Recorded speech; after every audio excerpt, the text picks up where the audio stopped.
What's going on, everyone? Welcome back to The Real Talk. John here with another review, and that is for You Were Never Really Here, which is the latest film from Lynne Ramsay. I believe she did We Need to Talk About Kevin a few years back, which I think was like 2011. And yeah, this film stars Joaquin Phoenix, which is kind of, he's a veteran with PTSD. And you know, it's a thriller film. It's kind of one of those films that I honestly didn't really see the trailer for it. I saw like bits and pieces of it, and I seen the poster. And obviously, Joaquin Phoenix is one of my favorite actors. He's been very selective of the works that he's done recently. He retired and he unretired and stuff like that. So every time he picks a film for me, I feel like, okay, he has something to say with this particular film that he chose. And it's interesting, you know. He's done some interesting works in recent years. And he has another film he's going to be doing with Gus Van Sant later on this year, which is He Won't Get Far on Foot.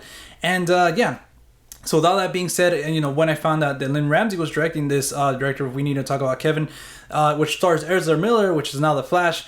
That film was very unique. It was really cool to see something very different and kind of very unique. And with that being said, I have not seen any of her other works, but with this film, I was like, you know what? I know it's going to be something different, something unique. And to be honest, guys, that's what it was. Like I said, Joaquin Phoenix plays a veteran and a hired gun and stuff like that. So it's a very, very kind of a plot that we kind of seen before, where this, you know, not giving anything away, where kind of like this veteran person, he's like playing this hired gun and stuff like that. And, you know, he's trying to leave, but, you know, something brings him back, you know? And just... First and foremost, I just want to mention the direction with this film, because again, this movie could have been very boring for some, but for me at least, I was just into the story, into the film. Kind of the score, again, by Johnny Greenwood. He did a fantastic job. He just did the score for Phantom Thread, which was amazing. He delivers a score in this film that's haunting and kind of, it's powerful. It sticks to you, and some of the songs are still, you know, in my head right now, but I think that mixed with the cinematography and the direction, because the cinematography was amazing. It was just beautiful to look at. It was a very good looking film, and just some of the shots that she was able to get with Joaquin Phoenix, and kind of just the lifestyle of New York was very awesome, and kind of these gruesome action scenes too were very impactful because of that. So yeah, guys, like I don't know what else to say about this film. I just really recommended it. I loved it. I can't wait to see it again. Hopefully it comes closer to me, because I had to go all the way to Hollywood at the ArcLight Cinema to watch it, but it was well worth the trip and the money spent. But yeah, Joaquin Phoenix is an amazing performance, and I think it's one of my favorite performances from him in recent years, and it's got to be in his top for sure. Just the way he's able to deliver these kind of scenes, because the film it doesn't really flow, you know, like a normal narrative. You know, it kind of goes back and forth between, you know, his flashbacks. Like I said, he does have PTSD, and the way they explore that and kind of like the flashbacks and stuff like that, it's very interesting. It's very unique in how she chose to show that, and just little bits and pieces of it, we kind of already know what his upbringing was, and maybe his motivations to be, you know, an FBI agent and stuff like that, and go into that lifestyle. And also you get to see why he chooses his, you know, weapon of choice, you know? So that's very interesting to kind of carry those demons from you from the past to the present.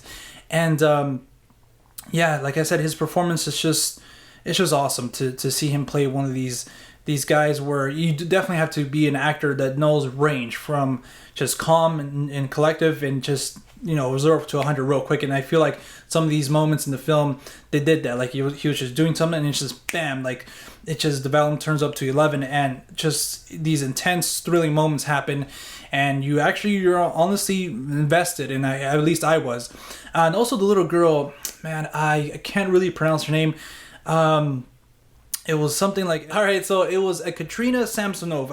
I'm still butchering the name, but I felt that little girl, she did a powerful performance as well, to kind of play one of these girls that, you know, I don't want to give too much away, because like I said, I didn't see the trailer going into this, so I didn't really know what was going to go on. So, but to play and show a lot of range as well, especially at that age, it was, I believe it was a phenomenal performance. So yeah, I feel like this movie quickly skyrocketed. It does kind of seem like an A24 film. I was kind of surprised that it wasn't.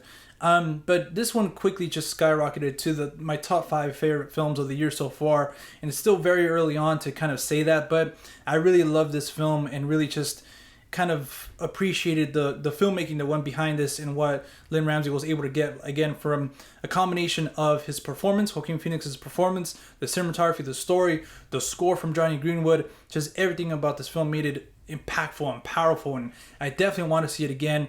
And it's a very gruesome film as well.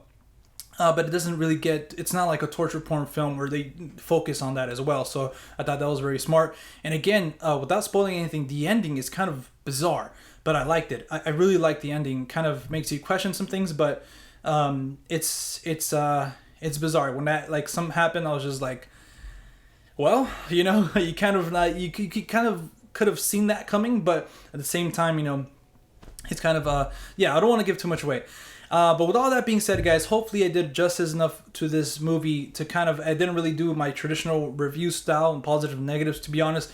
Don't really find a lot of negatives. Maybe the length kind of factor into it. But I think it was like an hour and 30 minutes, 40 minutes, you know, it wasn't even 2 hours.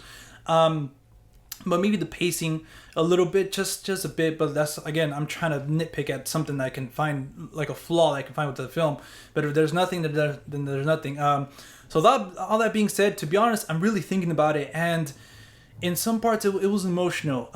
It didn't really connect with me as much as I would want a film to connect with. And then again, the subject matter is kind of like hard to connect with, you know. So with all that being said, guys, I have to give You Were Never Really Here 8.5 out of 10. Like, again, it's one of my favorite films.